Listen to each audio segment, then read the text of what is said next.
Hey everybody, welcome to another episode of Foreclosure Help 777, where we talk about everything foreclosure related.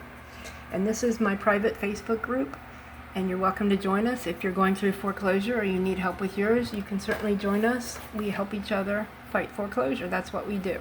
So today we're going to talk about something that a lot of people need to be aware of. Okay, so we're going to talk about foreclosure defense using Regulation X. X marks the spot, right guys? Let's talk about the verse of the day that goes with it. It's Luke 16:2.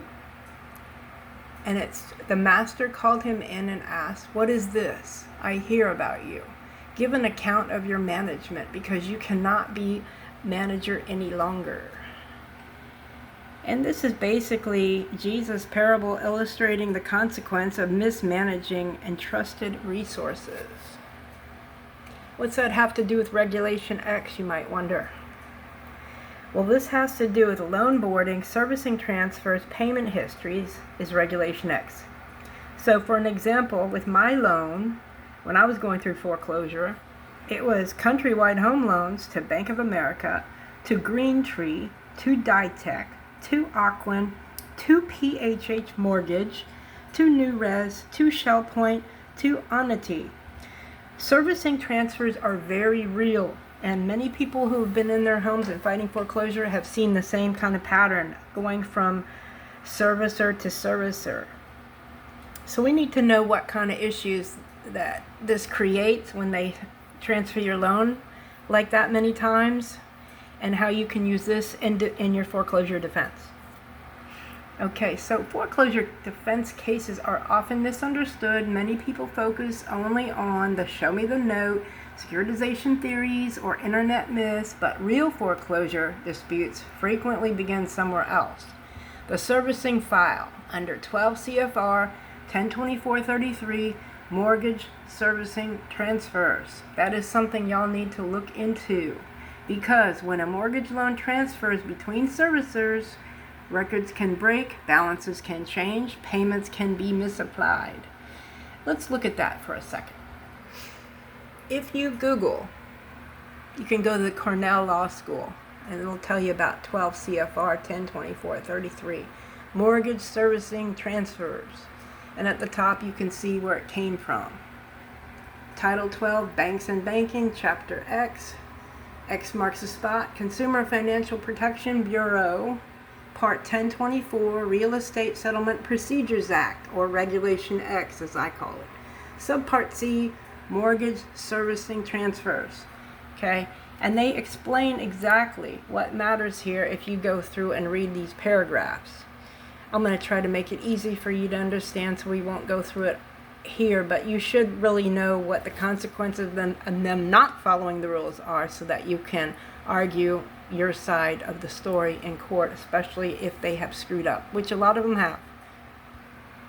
Another thing to Google, if you're into Googling, is you can Google this, Aquin to PHH loan boarding problems. Apparently this was a big thing, as AI is saying here.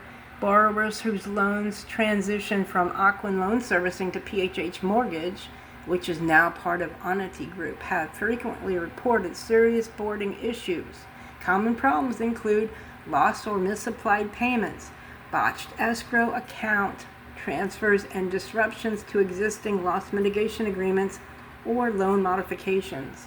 And if you scroll down, you can even get more information about it, misapplied payments, etc., and credit reporting damage as well. So all of these things help you with your counterclaims, or if you're going to sue them in a non-judicial foreclosure state. This will help you build your case, because you have to have evidence and facts to support your claims if you're going to, survive a motion to dismiss. So these are very important points. And so they tell you how to get this resolved without going to court, and that's just to send a QWR, qualified written request, to them, notice error, which we will go over in just a minute. And it even says here, believe it or not, it's saying to keep detailed records, and it even says under number 4, File a federal complaint. If PHH fails to correct the errors within the statutory deadlines, file a formal complaint with the CFPB or federal court. As I said, federal court, you might get more out of them than with the Consumer Financial Protection Bureau, which we know is not always going to go after the servicer as they should. And so there's that. So what happens after the loan is transferred to a new servicer? Fees can increase and foreclosure errors can begin. And what is loan boarding anyway? Loan boarding occurs when a new servicer imports a loan into its system. This includes borrower information, payment history, escrow data, fees, delinquency status, bankruptcy flags, foreclosure status, and loss mitigation records.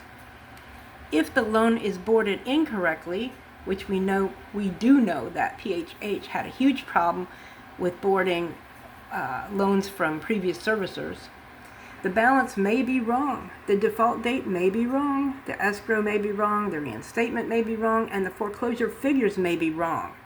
So, servicing transfer does not always mean loan ownership changed. A very important distinction. Let's look here at the role and function. The owner or investor may own the loan. The servicer collects the payments. The sub-servicer services for another entity. Then you have your trustee may act under trust documents. Foreclosure counsel handles foreclosure litigation. And MERS as nominee may appear in assignments. But an important point is this. The company sending mortgage statements may not actually own the loan. So common problems during servicing transfers, this is where foreclosure files often become messy. Common issues, of course, missing payments, misapplied payments, suspense accounts, escrow shortages, incorrect fees, wrong delinquency dates, incorrect reinstatement figures, lost modification documents, wrong default calculations, and incorrect credit reporting.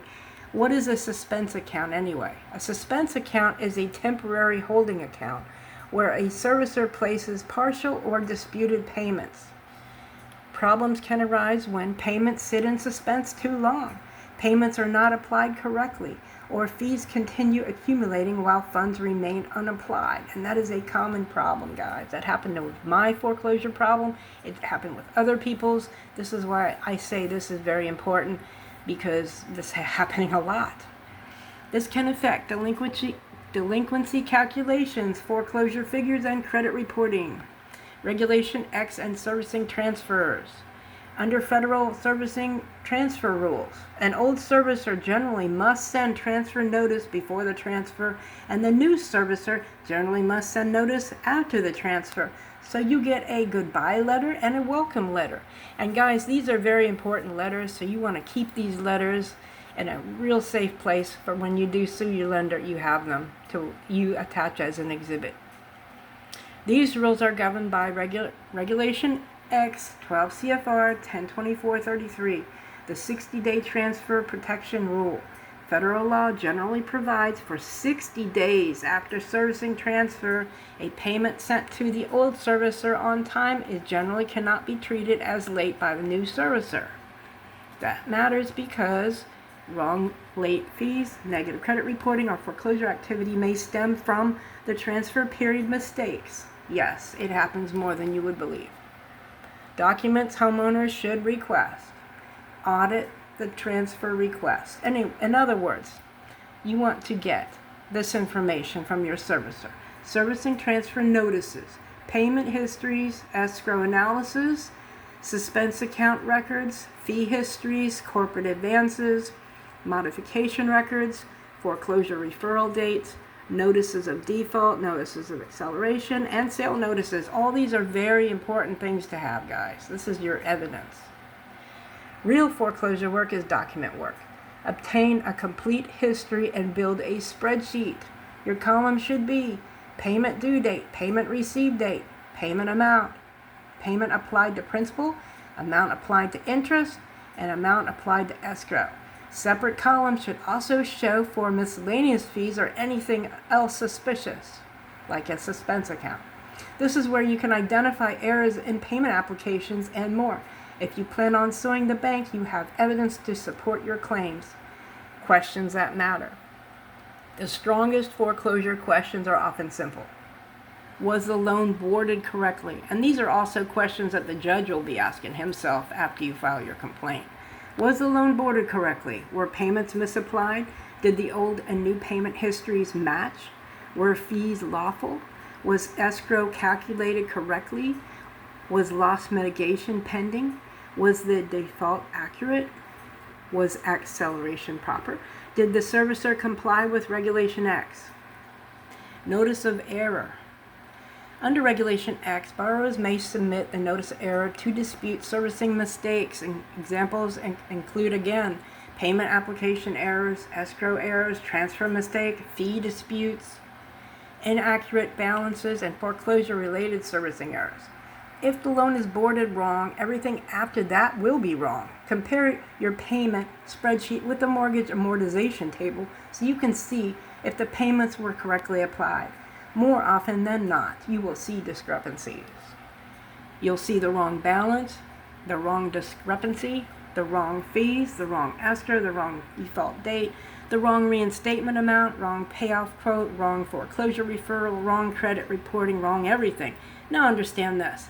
The CFPB also explains that for 60 days after servicing transfer, the new servicer generally cannot charge a late fee or treat payment as late if you sent the payment to the prior servicer on time or within a general or applicable grace period. That matters. So again, let's get practical. When a loan transfers, you need to request and preserve these. So get these notices from them. The servicing transfer notice from the old and the new. The effective date of the transfer. The date the old servicer stopped accepting payments and the date the new servicer began accepting payments. I'm telling you guys, this really, really matters. And the full payment histories, not partial payment histories, but full payment history. You have the right for full payment histories. Otherwise, you can get them when you sue your lender in discovery.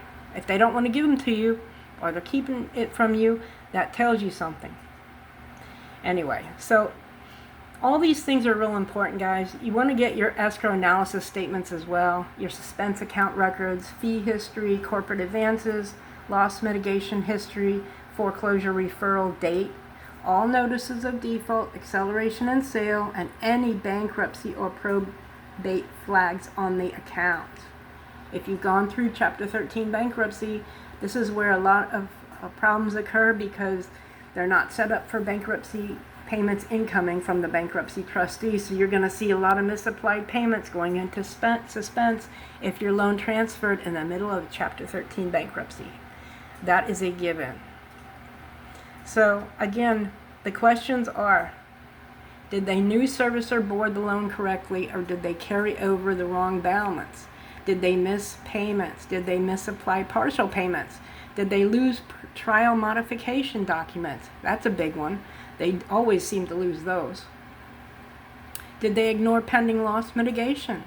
Did they charge illegal fees? Did they report payment late during that 60-day transfer period? Check your credit report and see if they did, guys. A lot of times if they do that, you have another cause of action to use against them. Did they send the required transfer notices? Did they even send you the notices? That's another thing. If they didn't even send the notice, you got them on that one. Did they have the authority to accelerate? Did their records match the prior servicing records? And did the foreclosure figures match the actual account history? That's another one. They'll sit there and say, well, you owe this much money, and it's like $20,000 more, all of a sudden, boom, out of nowhere. It's like, what is that about? If the servicer claims you owe $25,000 in arrears, make them show how they got there. Make them give you a complete history. If the new servicer says you missed payments, make them show you the boarding history. If the old servicer took payments, make them show you those payments, where they went. And if escrow increased, make them show the escrow analysis. If fees were added, make them identify each fee, date, and authority. And if foreclosure started, make them show the default notice, acceleration, and authority. If there was a servicing transfer, audit the handoff. Example, I dispute the accuracy of the loan balance and delinquency claimed after the servicing transfer.